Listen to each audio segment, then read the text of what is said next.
நிலத்தை இழந்தாலும் மொழியை இழப்பீங்க.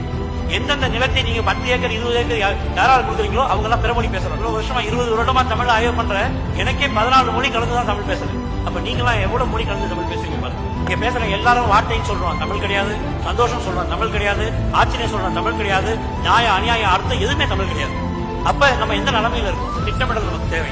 ஒரு வலிமையான சமூகம் நம்ம உருவாக்கணும்னா நம்ம யாரும் தெரியும். நீங்க விவசாயம், விவசாயமே தமிழ் சொல் கிடையாது.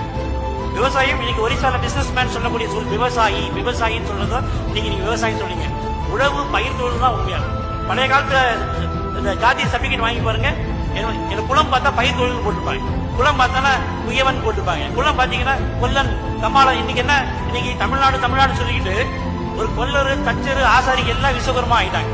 இன்னைக்கு ஒரு மிக அழகான முல்லை நில மக்கள் ஆயார் கோனார் இடையாரெல்லாம் இன்னைக்கு யாதவரா மாறிட்டாங்க. உழவு தொழில் பண்ண பல்லர்லாம் இன்னைக்கு மல்லரா மாறிட்டாங்க. கிட்டத்தட்ட இந்திய நாட்டுக்கு கீழே வேலை செய்யற மாதிரி ஆகிட்டு.